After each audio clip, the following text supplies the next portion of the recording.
Pour moi, il faudrait l'incliner, le faire pivoter légèrement comme ça vers moi, vers la gauche, et le repousser légèrement vers le décor.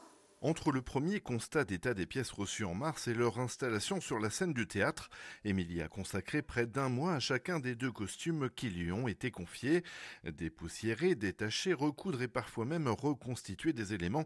La restauration des textiles exige un savoir-faire très spécifique, des techniques au service de la mise en volume entre autres pour s'approcher au plus près de l'aspect d'origine. La morphologie en fait est liée à l'époque, donc on va observer le costume et noter toutes les altérations. Donc, et aussi, on va noter tout ce qui est technique, matériaux.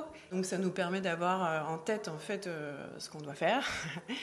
Et puis après, donc on va faire un diagnostic. Et puis après, il y a vraiment les traitements. Un soin tout particulier pour ces pièces historiques en tant qu'elles ont été portées à l'occasion d'une pièce jouée au domaine de Georges Sand à Nohant. Depuis hier, les visiteurs peuvent désormais les découvrir au cours de leur visite. Un témoin matériel de l'activité théâtrale qui a intensément animé les lieux, tant pour les hôtes que pour les invités. Ce qui est intéressant avec les costumes de Nohant, c'est que pour une partie d'entre eux, en tout cas, on a une documentation assez complète et notamment un recueil de dessins réalisé par Maurice Sand, puisque ce théâtre, bien sûr, est surtout le fruit de la famille de Georges Sand, de Maurice, donc c'est un travail collaboratif.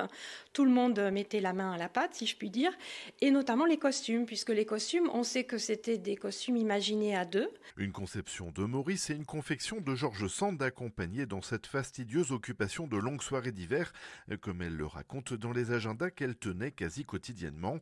Retenue parmi pas moins de 250 costumes inventoriés dans les réserves, cette robe longue en soie de couleur framboise et ce duo pourpoint et culotte vert. On a le costume d'homme qui est documenté. On sait que c'est Alexandre Manceau, justement, qui l'a porté dans la pièce intitulée La Tulipe Noire, qui est une pièce écrite par Alexandre Dumas et qui se passe dans les anciens Pays-Bas à la fin du XVIIe siècle.